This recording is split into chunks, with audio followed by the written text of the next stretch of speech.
Welcome back to our scary ghost story. This is night number 2, and our book is called A Christmas Carol by Charles Dickens.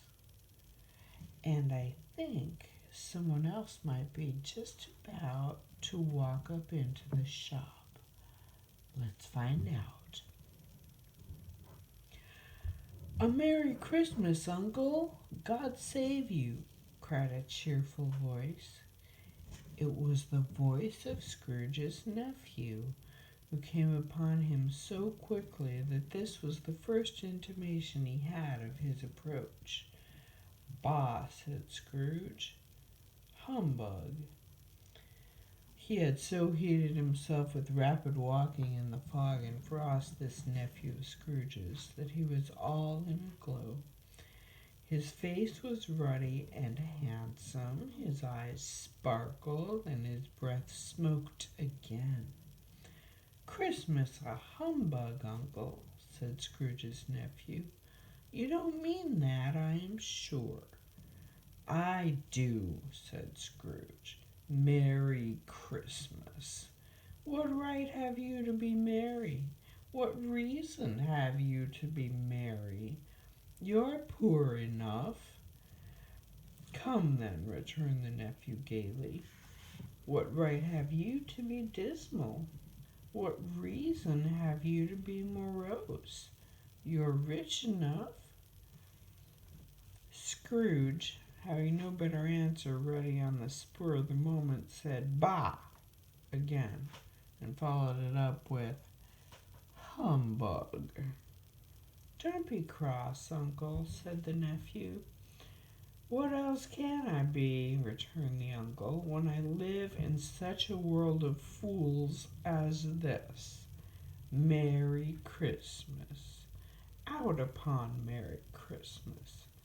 What's Christmas time to you but a time for paying bills without money, a time for finding yourself a year older and not an hour richer, a time for balancing your books and carrying every item in them through a round dozen of months' presented debt against you?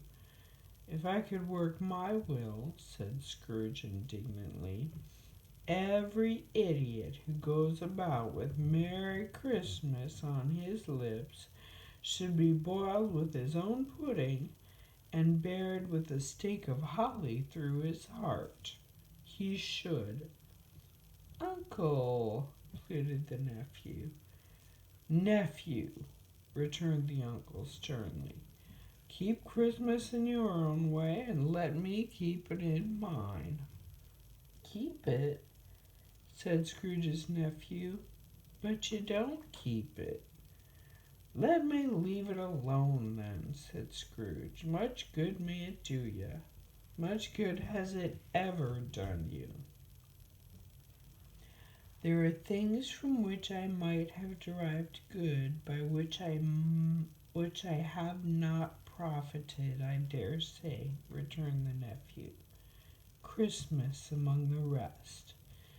But I am sure I have always thought of Christmas time when it has come around, apart from the venerations due its sacred name and origin, if anything belonging to it can be apart from that, as good a time, a kind, forgiving, charitable, pleasant time, the only time I know of in the long calendar of the year, when men and women seem by one consent to open their shut-up hearts freely, and to think of people below them as if they really were fellow passengers to the grave, and not another race of creatures bound on other journeys.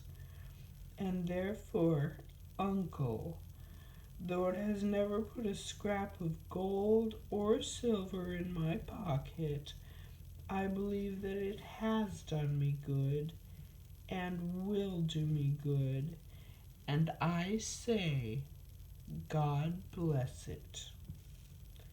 The clerk in the tank involuntarily applauded. Woo!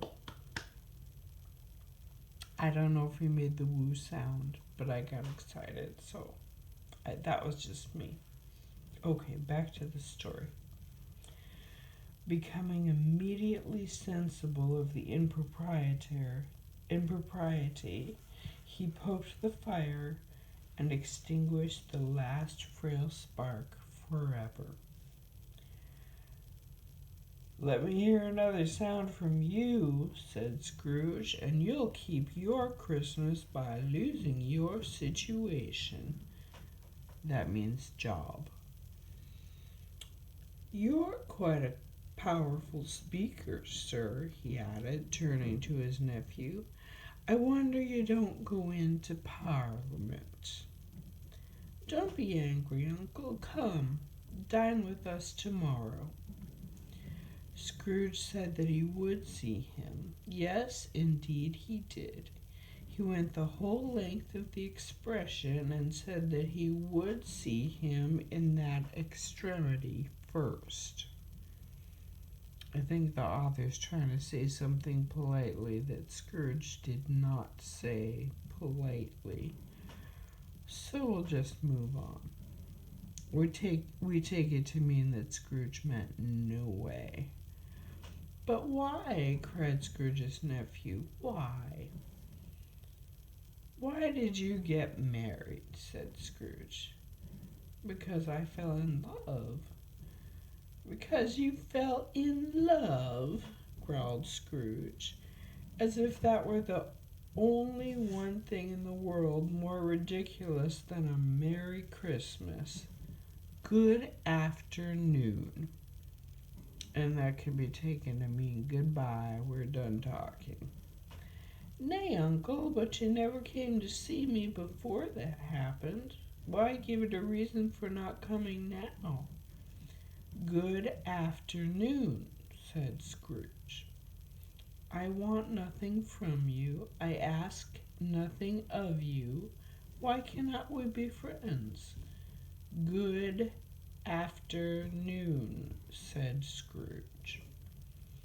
"I am sorry with all my heart to find you so resolute. We have never had any quarrel to which I have been a party, but I have made the trial in homage to Christmas, and I'll keep my Christmas humor to the last.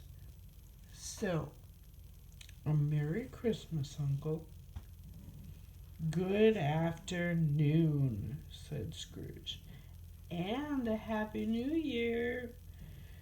"Good afternoon," said Scrooge.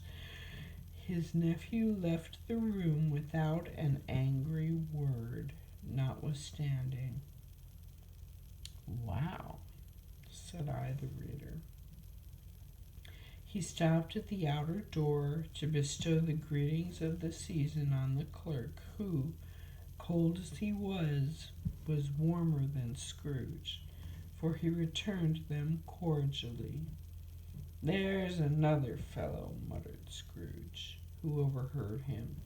"My clerk, with 15 shillings a week and a wife and family, talking about a Merry Christmas. I'll retire to Bedlam." And we'll end there for the evening. Okay. Bye-bye. Good night, campers.